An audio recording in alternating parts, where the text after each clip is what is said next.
We begin with a follow-up on a story we first brought to you last week after witnesses say they saw a woman throw her one-year-old child out of a moving car. Today, that mother appeared before a judge. Yeah, we're also learning what police say happened in the car before the young girl was picked up by a Good Samaritan. NBC6's Lena Salzbank has the new details from court. It's really just heartbreaking the more details we learn about this case. That woman was arrested on Friday in Miramar and then extradited back here to Miami-Dade. She faces charges of child abuse and child neglect. Tashay Chelsea Mills stood before a judge Wednesday just 5 days after law enforcement issued a be on the lookout for the 29-year-old and her 1-year-old child. Charging you with 2 counts of one count of child abuse, no great bodily harm, and 1 count of child neglect. The Florida Missing Child Alert was issued after witnesses say they saw Mills toss a 1-year-old out of a moving car on Northwest 37th Avenue and Northwest 54th Street in Hialeah last Thursday. The child had gravel on her face and I think blood on her head. According to the arrest warrant, a witness who was in the passenger seat at the time of the incident told detectives this all happened after the baby spilled shampoo in the back seat of the car. So she pushed the victim out of the car because she spilled shampoo in the car. That's after hitting her. The report says when the baby cried, Mills got angry, opened the door, and pushed her out. Hey, are you okay? It's okay. I'm going to sit down. Come here. Oh, my God. As witnesses rushed to help the child, moments later, 2 cars pulled up and surveillance video shows Mills returning to the scene, violently taking the child back from the woman who was trying to help. Hey, oh, my God. I need you guys to come. Detectives say they tried to get Mills to return to the scene and get the child medical attention, but she failed to do so. The judge did give Mills bond, and she will be allowed to get out of jail. However, she is ordered to stay away from her child. For now, reporting in Miami-Dade, Lena Salzbank, NBC6. All right, Shalom. First and foremost, I want to give all praises, honor, and glory to Yahweh, Bahashim, Yahweh Shai, Bahashim, Chacha, Kodash. I want to give double honors to that apostle, now this great millstone who rule well and teach well. Peace and blessing to you, sincere Akim, that are pushing this truth all over the 4 corners of the earth, week in, week out, our truth and sincerity.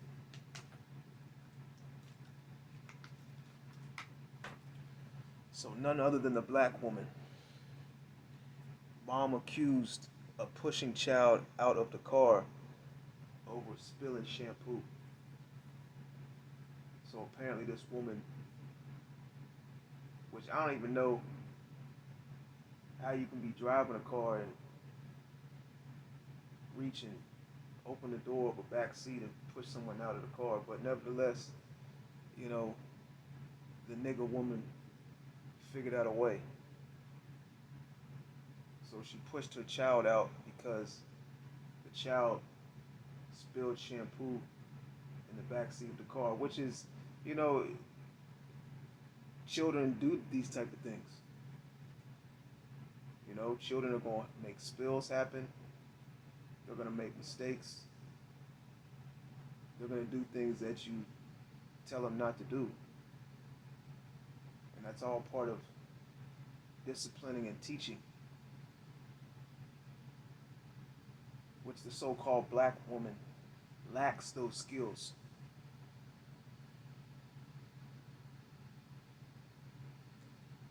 I want to go to the definition of aggressive, because the majority of the so-called black woman, this is one of their traits that they possess, is aggressiveness.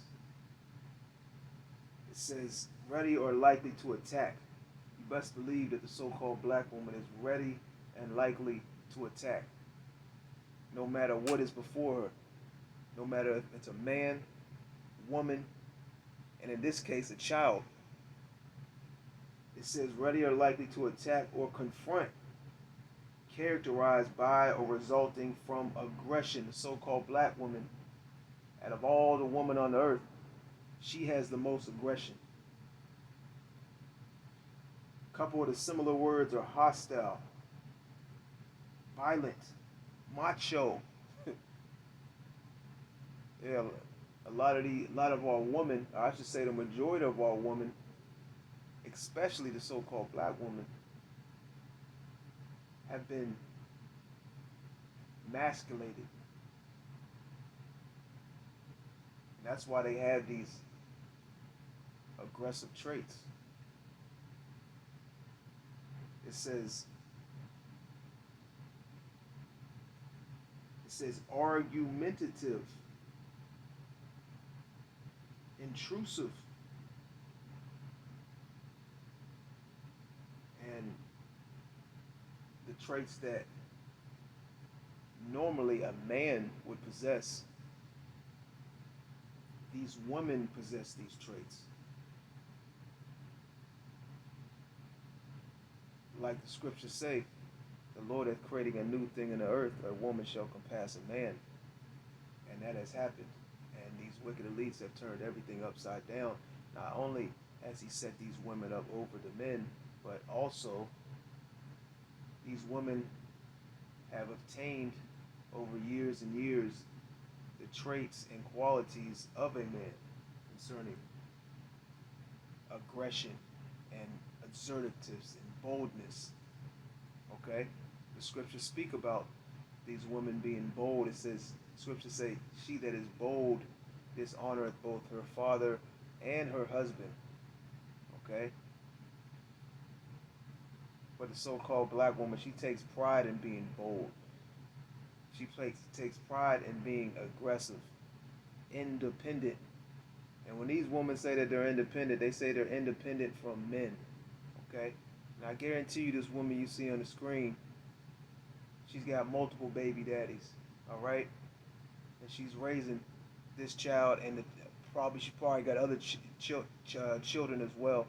She's raising them on her own, so to speak. Okay? And a lot of these so-called black women, the reasons that they get pregnant in the first place is not because they wanted kids. It's not because they wanted to start a family, all right, to see their children grow up, get old, etc., or just because they love children.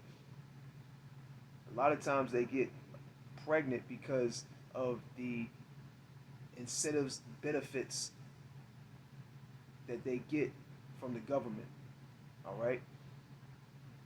And after they have these children, and after they receive their benefits, their housing, they get it inserted into these various different programs.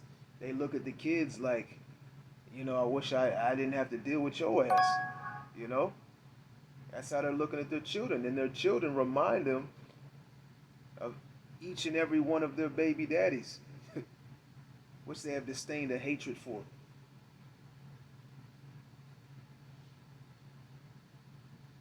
And you got Dr. Umar Johnson saying we're supposed to protect these women. And these are the women we're supposed to protect? These women that are throwing their children outside of moving vehicles, moving cars? Huh? These are the women we're supposed to be protecting, right? You must be crazy. Let's go to Sirach.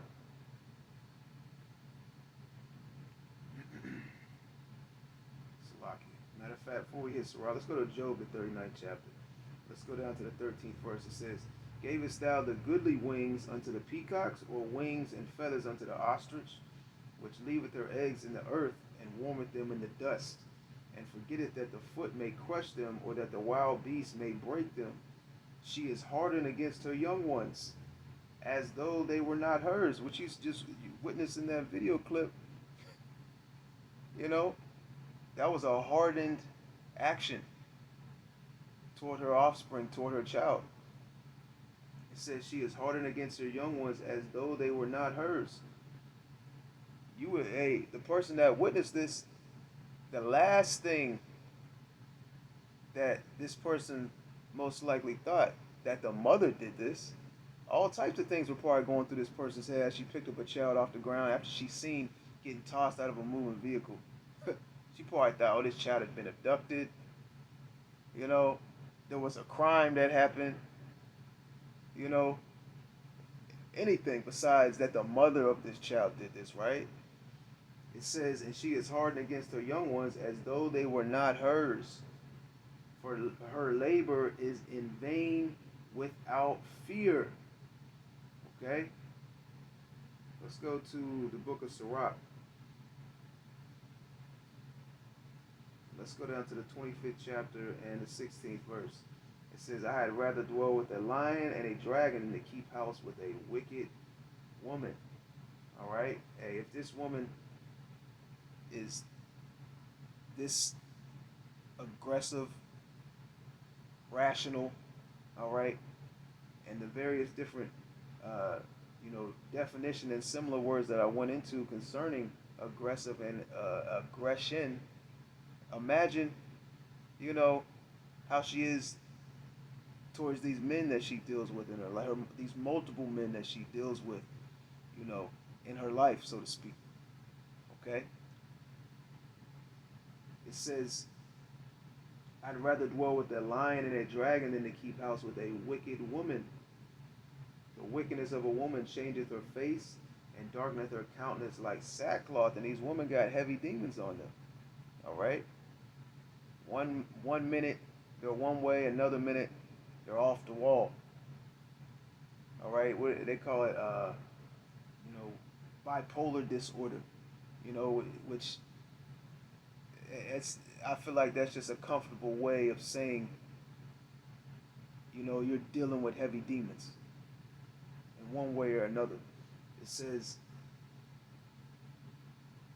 verse 18, her husband shall sit among his neighbors, and when he heareth it, shall sigh bitterly.